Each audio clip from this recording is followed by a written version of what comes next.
Love gospel వీక్షకులందరికీ సర్వశుభాలు తెలియజేస్తూ ఉన్నాం. ఈ నెల సెప్టెంబర్ 7వ తారీఖున చంద్రగ్రహణం అనేది ఒకటి జరుగుతోంది. సెప్టెంబర్ 7, 8 మధ్య అర్ధరాత్రి సమయంలో జరిగేటువంటి ఒక అద్భుతమైన సంపూర్ణ చంద్రగ్రహణం అది లూనార్ ఎక్లిప్స్ అంటాం. ఈ సమయంలోనే చంద్రుడు ఎరుపు రంగులోకి మారిపోతాడు. దీన్ని బ్లడ్ మూన్ అంటాం. సో అలా కంప్లీట్ బ్లడ్ మూన్ని మిడ్ నైట్ మనం చూడగలుగుతాం. ఇస్రో వాళ్ళు ఇచ్చినటువంటి కాలమానం ప్రకారం, సో ఇండియన్ టైం ప్రకారం సెప్టెంబర్ 7 రాత్రి 8:58కి లూనార్ ఎక్లిప్స్ అనేది స్టార్ట్ అవుతుంది. అంటే చంద్రుడు భూమి యొక్క షాడోలోకి వెళ్తాడు. కరెక్ట్గా 9:57కి అంబ్రా నీడలోకి ప్రవేశిస్తాడు. కరెక్ట్గా 11 గంటలకి బ్లడ్ మూన్ అనేది స్టార్ట్ అవుతుంది. సెప్టెంబర్ 8, 7 మధ్య అర్ధరాత్రి 12 గంటల 11 నిమిషాలకి అత్యంత ఎర్రగా బ్లడ్ మూన్ అనేది కనిపిస్తుంది. తెల్లవారుజామున 2 గంటలకి చంద్రగ్రహణం అనేది కంప్లీట్ అయిపోతుంది. ఈ లూనార్ ఎక్లిప్స్ ఎందుకు ఏర్పడుతుంది అంటే ప్రతిసారి మనం నేర్చుకునేదే, చదువుకునేదే, చిన్ననాటి నుంచి మనం నేర్చుకున్నప్పటికీ కూడా దాని గురించి భయపడడం అనేది మాత్రం మనకు సాంప్రదాయంగా వచ్చేసింది. చంద్రగ్రహణం లూనార్ ఎక్లిప్స్ అంటే భూమి చంద్రుడు ఒకే సరళ రేఖపై వస్తారు. అంటే చంద్రుడికి భూమి అడ్డంగా వస్తుంది కాబట్టి సూర్యుడి నుంచి వచ్చేటువంటి ఆ వెలుతురు భూమి అడ్డుకుంటుంది, చంద్రుడు డార్క్ అయిపోతాడు. దాన్నే గ్రహణం అంటున్నాం. అంటే భూమి యొక్క నీడ చంద్రుడి మీద ఆవహిస్తుంది అంతే. ఇది కేవలం పౌర్ణమి రోజు మాత్రమే కలుగుతుంది కాబట్టి అది కంప్లీట్గా మనకు ఆ గ్రహణం యొక్క విషయాలన్నీ తెలుస్తాయి. అంబ్రా, పెనుంబ్రా అనేటువంటి 2 రకాలు కూడా మనకు ఈ గ్రహణంలో కనిపిస్తాయి. ఇక బ్లడ్ మూన్ విషయానికి వస్తే చంద్రుడు ఎర్రగా కనిపించడానికి రేలీ స్కాటరింగ్ అనేటువంటి ఫినామినా అక్కడ ఏర్పడుతుంది కాబట్టి కాంతి పరిక్షేపణం అని. అంటే చంద్రుడి మీద భూమి అడ్డంగా వస్తుంది కాబట్టి భూమి నీడ పడుతుంది. కానీ సూర్యుడి నుంచి వచ్చేటువంటి కాంతి భూమి మీద పడి పార్షియల్గా ఆ కాంతి అనేది వక్రీకరణం చెంది పరిక్షేపణం చెంది చంద్రుడి మీద పడడం వల్ల రెడ్గా కనిపిస్తుంది. అందుకే బ్లడ్ మూన్ అనేది ఏర్పడుతుంది. సో భూమి యొక్క నీడ దాని మీద ఉంటుంది. చంద్రుడి నుంచి వక్రీకరించబడినటువంటి కాంతి కూడా ఎర్రగా కనిపించడానికి ఆస్కారం అవుతుంది. నాసా చెప్పేది ఏంటంటే ప్రపంచంలో ఉన్నటువంటి అన్ని సూర్యోదయాలు, సూర్యాస్తమయాలు కలిపి వక్రీకరణం చెందినటువంటి ఆ కాంతే చంద్రుడి మీద పడుతుంది కాబట్టి ఎర్రగా మారుతుంది అంటారు. సో ఈసారి జరిగేటువంటి ఈ లూనార్ ఎక్లిప్స్ అనేది భారతదేశంలో కూడా కనిపిస్తుంది. భారతదేశం అంతా కనిపిస్తుంది. తెలుగు రాష్ట్రాల్లో కూడా స్పష్టంగా కనిపిస్తుంది. ప్రపంచంలో దాదాపు 88% అందరూ జనాభా కూడా దీన్ని చూడొచ్చు. ఇది డైరెక్ట్గానే మనం చూడొచ్చు, ఫొటోస్ తీసుకోవచ్చు. ప్రత్యేకమైన ఫిల్టర్స్ అనేవి కూడా అవసరం లేదు. ఎందుకంటే ఇది లూనార్ ఎక్లిప్స్, సోలార్ ఎక్లిప్స్ కాదు. అయితే 2022 తర్వాత అత్యధిక దీర్ఘకాలం ఎక్కువసేపు ఉండేటువంటి టోటాలిటీ ఎక్కువగా ఉంటుంది. 82 మినిట్స్ అనేది టోటాలిటీ ఉంటుంది. అందుకే ఇది ఎక్కువ కాలం ఉంటుంది. ఇలాంటి ఇన్ఫర్మేషన్ అంతా కూడా ఎందుకు ఇస్తారో తెలుసా? నాసా కానీ ఇస్రో కానీ వాళ్ళు గ్రహణాలు వచ్చినప్పుడు, ఎక్లిప్స్ వచ్చినప్పుడు ఎందుకు ఇస్తారో తెలుసా? భారతదేశంలో మూఢనమ్మకాలు ఎక్కువగా ఇమిడిపోయి వాటిని నమ్మి భయపడుతూ భయభ్రాంతులు చెంది ఆ గ్రహణాలు, ఆ నీడలు ఏదైనా చేస్తాయేమో అని భయపడుతున్న వారికి శాస్త్రీయంగా, సైంటిఫికల్గా అందించేటువంటి విషయాలు వారికి కేవలం జ్యోతిష్యం అని చెప్పి, ఆస్ట్రాలజీ అని చెప్పి, మూఢనమ్మకాలని చెప్పి, సూపర్స్టిషన్ పేరుతో వీరంతా కూడా భారతదేశంలో ఇప్పటి వరకు చదువుకుంటూ అనేక దేశాలు డెవలప్మెంట్లో ముందుకు వెళ్తుంటే మనం అజ్ఞానంలో, అంధవిశ్వాసంలో ముందుకు వెళ్తున్నాం. అలాంటి పరిస్థితి భారతదేశంలో ఉంది. నిజం చెప్పాలంటే భారతదేశంలో ఈ టైంలో జ్యోతిష్యం పేరిట మోసాలు అనేవి ఎంత తీవ్రమైన నష్టాన్ని కలుగజేస్తున్నాయో తెలుసా? కేవలం 2024లో 5,000 కన్నా ఎక్కువ కేవలం జ్యోతిష్యం పేరుతో జరిగినటువంటి మోసాలే. 73% మంది ఎక్కువగా మహిళలు మోసపోతున్నారంట. దానిలో 25 నుంచి 45 మధ్య వయసు వారే, యంగేజ్ వారే ఎందుకు నమ్ముతున్నారు, ఎందుకు విశ్వసిస్తున్నారో అర్థం కావట్లేదు. వివాహం గురించి, కెరీర్ గురించి, అప్పుల గురించి, ఇలాంటి కొన్ని వ్యక్తిగత సంక్షోభాల గురించి భయపడి వారి మోసంలో పడిపోతున్నారు. తెలియకుండానే ఆ అంధవిశ్వాసంలో పడి భయపడి ఏదేదో చేస్తూ ఆర్థికంగాను, మానసికంగాను నష్టపోతున్నారు. ఈ మధ్య సోషల్ మీడియాలో కూడా ఎక్కువగా ఇలాంటి మోసాలు ఎక్కువైపోయినాయి. సైబర్ క్రైమ్లు కానీ ఇలాంటివన్నీ ఎలా ఉన్నా ఇలాంటి జాతకాలు, ఆస్ట్రాలజీ అని చెప్పి ఎక్కువగా ఇన్స్టాగ్రామ్లో 67% ఎక్కువగా మోసాలు దీనివల్ల జరిగాయి. వాట్సాప్లో 58% కేసులన్నీ కూడా ఇలాంటి వాటి వల్ల, ఇలాంటి మోసాల వల్ల జరిగాయి. ఇలాంటి నకిలీ యాప్లు, ఆస్ట్రో టాక్ అని చెప్పి, సో ఆస్ట్రో అని చెప్పేటువంటి యాప్లు కూడా 35% అనేవి కేసులు కూడా రిజిస్టర్ అయ్యాయి. ఇలా సోషల్ మీడియాలో కానీ, టీవీల్లో కానీ, వార్తాపత్రికల ద్వారా కానీ, అలాగే మనకు తెలియకుండానే భయభ్రాంతుల్ని చేసేటువంటి విషయాలు, మూఢనమ్మకాలన్నీ కూడా మనల్ని చుట్టుముట్టి అవి మనకి ఉపయోగం లేవు, దానివల్ల ఏమీ జరగదు. అయినా మనం భయపడి ఏదో కొని తెచ్చుకొని ఇంకా ఆర్థికపరమైన, మానసికపరమైన నష్టాలను ఇంకా కొని తెచ్చుకొని కలుగు చేసుకుంటున్నాం. సో గ్రహణం అనేది ఖగోళంలో జరిగేటువంటి ఒక న్యాచురల్ ఈవెంట్. ఎలాంటి హాని కలగదు, ఎలాంటి ఎఫెక్టు ఉండదు. సో నాసా, ఇస్రో వంటి సంస్థలు కూడా గ్రహణాలను ఖచ్చితమైనటువంటి ఇన్ఫర్మేషన్ని అందుకే ఇస్తాయి.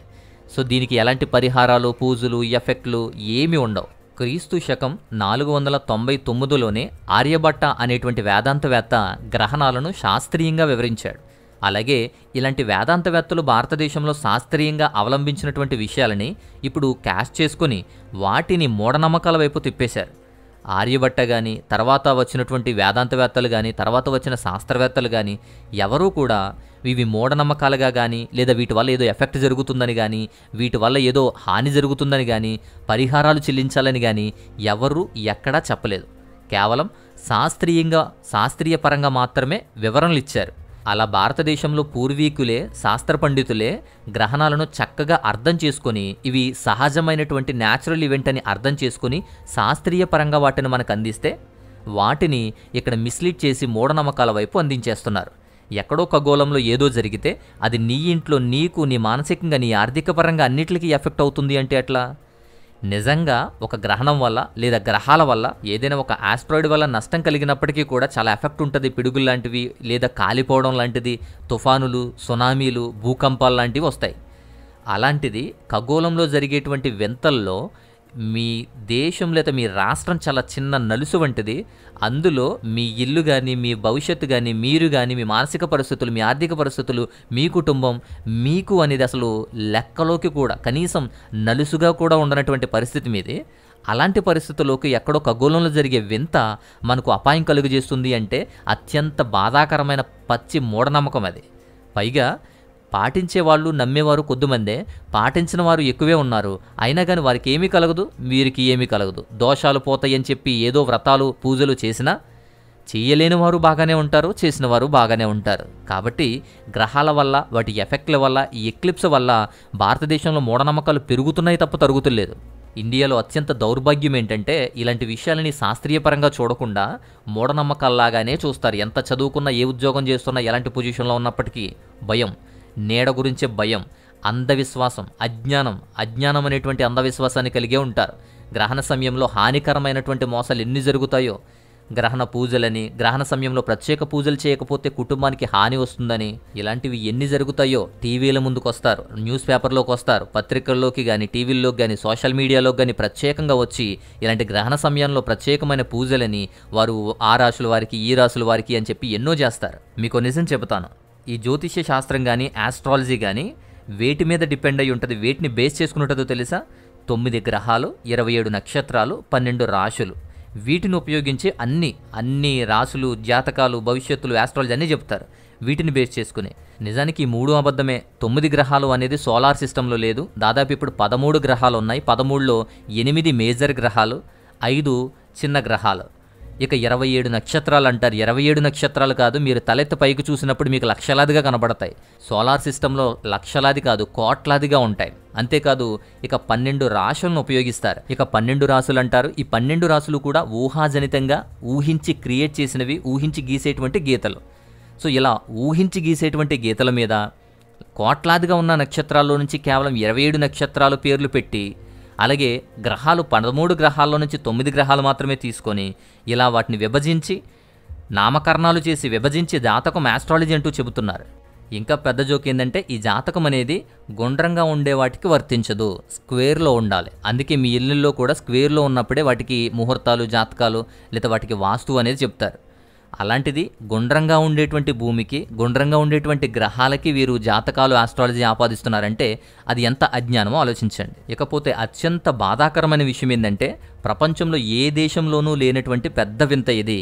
గర్భిణీ స్త్రీలని హింసించినట్టు, గర్భిణీ స్త్రీలకు కట్టుబాట్లు పెట్టినట్టు, గర్భిణీ స్త్రీలకు విధించినటువంటి నియమాలు, మూఢనమ్మకాలు ఏ దేశంలోనూ కూడా ఉండవు. గర్భిణీలు జాగ్రత్తగా ఉండాలని, పడుకోకూడదని, తినకూడదని, సో ఇలా రకరకాలుగా ఏదో భయపెట్టి లేదా పుట్టబోయే బిడ్డకి ఏదో జరిగిపోతుంది అనేటువంటి వైకల్యాలు వస్తాయి అనేటువంటి మూఢనమ్మకాలు క్రియేట్ చేసి వాళ్ళని హింసించేటువంటి విషయాలు, అసలు గర్భిణీ స్త్రీలను చూసే విషయాలు అనేవి చాలా దారుణం. ఆ టైంలో ఎంత ఆరోగ్యంగా, ఎంత కేర్గా, ఎంత ప్రశాంతంగా ఉండాలో వాటన్నిటికన్నా మించి మూఢనమ్మకాలు, భయాలు, మానసిక ఒత్తిడికి గురి చేస్తారు. మూఢనమ్మకాలతో, కట్టుబాట్లతో కట్టిపడేస్తారు. సో మెంటల్గా, ఫిజికల్గా నలిగిపోతారు, భయపడతారు. ఆ భయంతోనే ఏం చేయాలో తెలియని పరిస్థితులు అన్ని పాటించే ప్రయత్నం చేస్తారు. ఇంకొక గొప్ప విషయం ఏంటంటే ఈ గ్రహణ సమయంలో చేతబడి శక్తులు అధికమవుతాయని, రాక్షసులకు పవర్స్ ఎక్కువ వస్తాయని చెప్పి, అలాగే ఈ క్షుద్ర విద్యలకు సంబంధించిన వాటి పవర్స్ పనిచేస్తాయని చెప్పి వాటిని భయపెడతారు. సో గ్రహణం అనేది వాటికి వీటికి అసలు సంబంధం లేని విషయం. నీడ, గ్రహణం అనేది ఒక నీడ. ఆ విషయం తెలియట్లేదు. ప్రతిసారి చెప్పుకొస్తున్నా, ప్రతిసారి వింటున్నా, అజ్ఞానాన్ని తొలగించడానికి వైజ్ఞానిక పరంగా ఎన్నో చేస్తున్నప్పటికీ, చాలామంది దీని గురించి గ్రహణ సమయాల్లో అవేర్నెస్ ఇస్తున్నప్పటికీ కూడా మన అజ్ఞానం అనేది, అంధవిశ్వాసం అనేది ఇంకా మూఢనమ్మకాల వైపే ఉంది. పైగా ఈ మధ్య శాస్త్రవేత్తలు, సైంటిస్టులు ఇచ్చినటువంటి ఆ రికార్డ్స్నే వీళ్ళు మిస్యూజ్ చేసుకొని వాటి ద్వారానే మళ్ళీ వీళ్ళు భయపెడుతున్నారు. వాటి ద్వారానే ఏదో జరుగుతుంది అని క్రియేట్ చేస్తున్నారు. పైగా ప్రతి మూఢనమ్మకానికి ఒక సైంటిఫిక్ స్టోరీని అల్లేస్తున్నారు. ప్రతి మూఢనమ్మకానికి శాస్త్రీయపరంగా, పూర్వీకుల పరంగా లేదా సనాతనం అని చెప్పి ఏదో ఒక లింక్ని ప్రతి అంధవిశ్వాసానికి, ప్రతి మూఢనమ్మకానికి కూడా శాస్త్రీయపరంగా లేదా పూర్వీకులు ఆనాడు చేశారని చెప్పి ఇలా ఏదో ఒక లింక్ని కనెక్ట్ చేసి నమ్మించేస్తున్నారు. ఇంకా అంధవిశ్వాసంపో అజ్ఞానం వైపు మళ్లిస్తున్నారు. జాగ్రత్త. ఇలాంటివన్నీ కూడా ఖగోళంలో శాస్త్రీయపరంగాను సైంటిఫికల్గా జరుగుతూ ఉంటాయి. మనం కనిపెట్టలేనివి, కనుగొనలేనివి కూడా చాలా ఉంటాయి. అంతేకాదు ఖగోళంలో అనేకమైనవి తరచుగా ఎప్పుడూ జరుగుతూనే ఉంటాయి. కానీ మనకు తెలియదు, మనకు అది అర్థం కాదు. అలాగే మనకు తెలిసినటువంటివి ఈ గ్రహణాలు కానీ, లేదా ఆస్ట్రాయిడ్ మూమెంట్స్ కానీ, ఇలా ప్లానెట్ మూమెంట్స్ కానీ, వీటి గురించి మాత్రమే మనకు తెలుస్తుంది. తెలిసిన వాటితో మన జ్ఞానాన్ని పొందాలి, వాటి గురించి అర్థం చేసుకోవాలి తప్ప మళ్ళా ఇది అంధవిశ్వాసం వైపు, మూఢనమ్మకాల వైపు, మళ్ళీ దేవీ దేవతల వైపు ఇది మళ్లించేయకూడదు. అజ్ఞానంలో, అవిశ్వాసంలో ఇంకా ఎదగకూడదు. సో మన భారతదేశాన్ని రక్షించి జ్ఞానం వైపు, డెవలప్మెంట్ వైపు, అభివృద్ధి వైపు నడిపించాలి అని చెప్పి ఎంతోమంది ఇలా ప్రయత్నాలు చేస్తున్నప్పటికీ కూడా అజ్ఞానం అనేది ఇంకా అల్లుకుంటూనే ఉంది. సో గ్రహణం అనేది సోలార్ అయినా, లూనార్ అయినా సరే ఖగోళ సంఘటన మాత్రమే. ఎలాంటి ఎఫెక్టు, ఎలాంటి హాని అనేది కలగదు. ఎలాంటి హాని కూడా లేదు. దీనికి ఏ పరిష్కారాలు, పర్యవసానాలు కూడా ఏమీ చేయాల్సిన అవసరం లేదు. నాసా వాళ్ళు, ఇస్రో వాళ్ళు, వీరు కూడా ఇలాంటి మిస్ నమ్మకూడదు అని చెప్పి వారి బ్లాగ్స్లో కానీ, వారి ఆ స్టేట్మెంట్స్లో కానీ, వారి రికార్డ్స్లో కానీ ఎన్నో చెబుతారు. ఇష్యూస్ అనేవి మాత్రం మనకు తెలియదు, మనం ఎవరం చూడం. వీటికి పరిహారాలు లేదా నష్టాలు, మీకు నష్టం కలుగుతుంది అంటే మాత్రం భయపడి వెళ్ళిపోతాం. ఆనాడు ఆర్యభట్ట నుంచి నేటి సైంటిస్టుల వరకు కూడా, మన పూర్వీకుల నుంచి నేటి వరకు కూడా అందరూ కూడా ఇలాంటి గ్రహణాలను కానీ, ఈ సోలార్ మూమెంట్స్ని కానీ రికార్డ్ చేసి వాటిని శాస్త్రీయపరంగా వివరించిన వారు, క్యాలిక్యులేట్ చేసిన వారు మాత్రమే ఉన్నారు తప్ప వాటిని మిస్యూజ్ చేసి మూఢనమ్మకాల వైపు తిప్పిన వారు కాదు. వాటి వల్ల ఏదో కలుగుతుందని, వాటి వల్ల హాని కలుగుతుందని లేదా పరిష్కారాలు చేయాలని ఎవ్వరూ చెప్పలేదు. కేవలం ఎవరు చెబుతున్నారో మీకు తెలుసు. కేవలం ఏ అజ్ఞానం మిమ్మల్ని చుట్టుకుంటుందో మీకు తెలుసు.